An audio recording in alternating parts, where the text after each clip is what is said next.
Mungkin YB boleh kenakan latar belakang sedikit lah. Dahulu YB daripada Parti PAS, kemudian pada tahun 2015 menyertai amanah. Dan juga mungkin YB boleh kenakan sedikit, YB kalau tak silap saya pernah menjadi ahli parlimen Bukit Gantang. Betul. Pada pilihan raya itu saya juga pernah turun untuk menjadi pelayu undi di Bukit Gantang. Terima kasih Saudara Tan. Mungkin YB boleh berkenalan sedikit lah tentang kerjaya politik untuk rakan-rakan kita yang online pada hari ini. Ya, dipersilakan. Terima kasih kepada sahabat saya, Saudara Tan Ahkau, yang telah pun sudi mengundang saya pada malam ini, dan saya akan guna sedaya upaya saya untuk bersantai dengan para penonton supaya kita dapat dengan beberapa perkara yang lebih terperinci yang terjadi dekat negeri Perak, dan sebenarnya apakah sangkutnya apa yang terjadi dekat negeri Perak ini dengan apa yang akan terjadi di peringkat nasional. Pertamanya, saya terlibat dalam politik dalam Parti Islam Malaysia PAS pada tahun 2004. Saya telah diundang ke dalam parti tersebut untuk bertanding di Parlimen Kuala Kangsar, dan saya kecundang untuk menentang Tan Sri Rafidah Aziz ketika itu di Parlimen Kuala Kangsar. Kuala Kangsar. Ya, Parlimen Kuala Kangsar. Itu pertama kali saya bertanding dalam pilihan raya di bawah tiket PAS. Ya.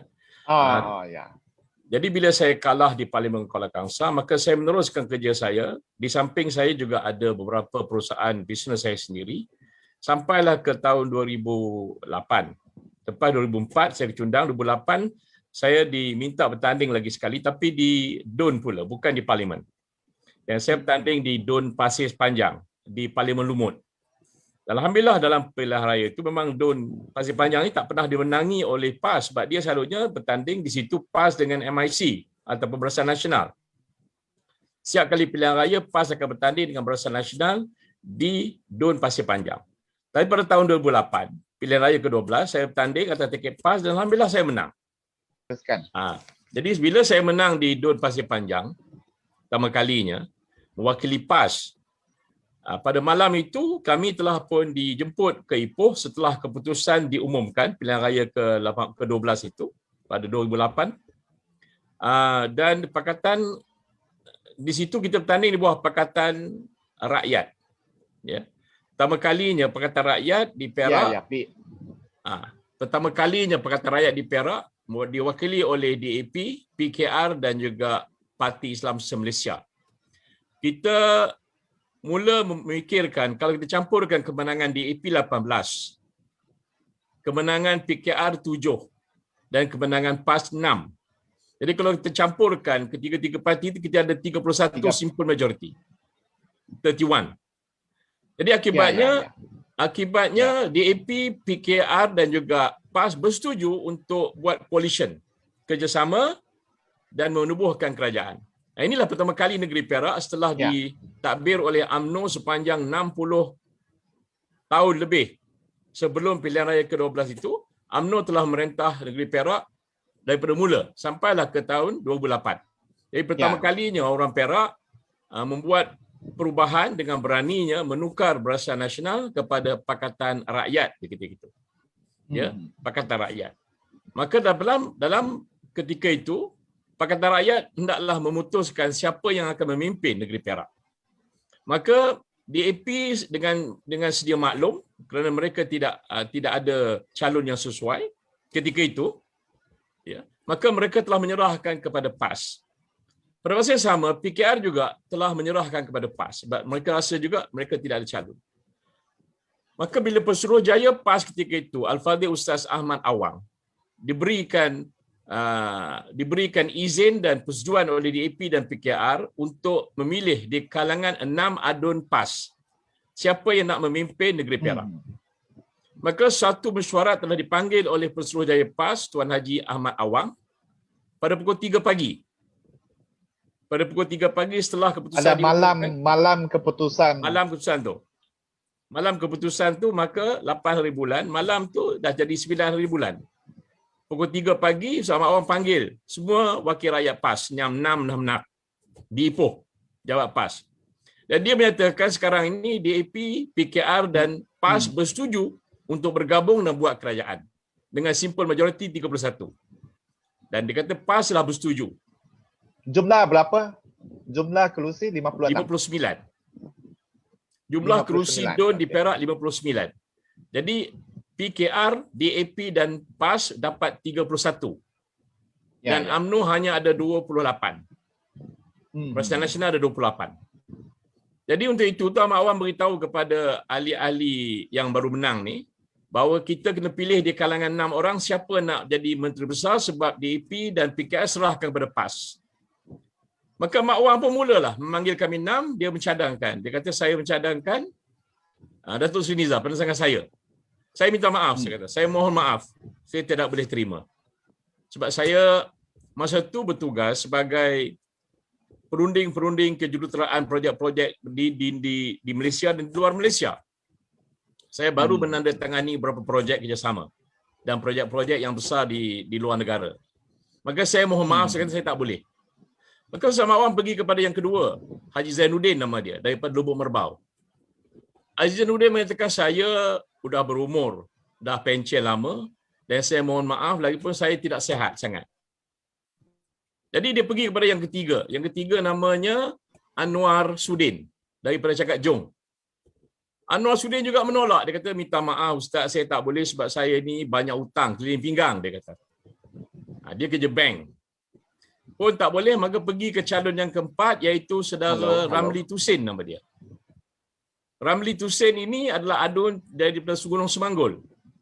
Dia pun angkat tangan, dia kata, minta maaf Ustaz, saya ni, dia kata, cakap orang putih pun tak tahu sepatah. Itu maaf, dia minta maaf, dia pun dah pencen.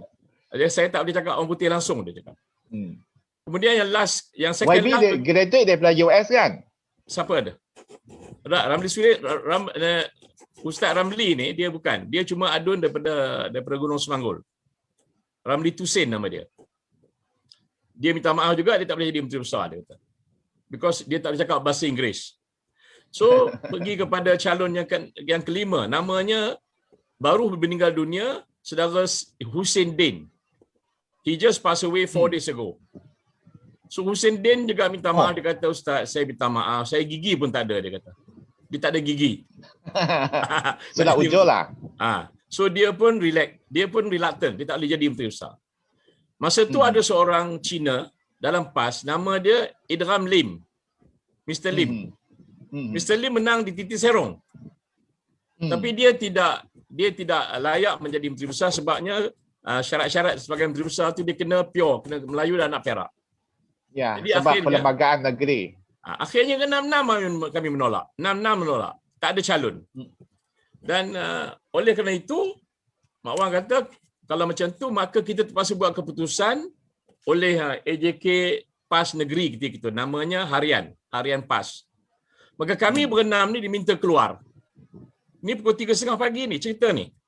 Kami diminta keluar bersama-sama dengan orang ramai di keliling bangunan tu. Jadi diminta keluar, biarlah dia kata Harian PAS Negeri bersidang dan menentukan siapa.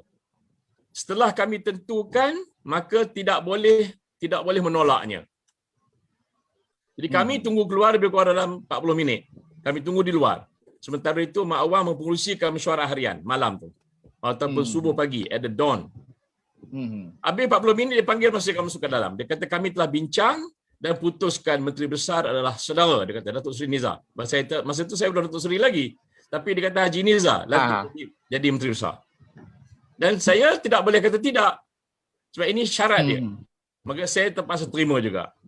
Saya terima, saya kata kita akan buat sekali, kita akan bersama-sama di AP, bersama-sama PKR. Kemudian selepas diputuskan nama saya, barulah dipanggil DAP dan PKR bersekali dan mereka juga bersetuju. Kedua-dua parti PKR dan juga DAP bersetuju saya memimpin Menteri Besar Negeri Perak pada 2008 tu. Maka keesokannya pukul 8 tu diumumkan kepada media. Media datang juga PAS, sama-sama kami dengan PKR dan DAP dengan semua adun-adun telah menang. Kami telah bersemuka dengan media menyatakan bahawa ini dipanggil sekali Kerajaan Pakatan Rakyat.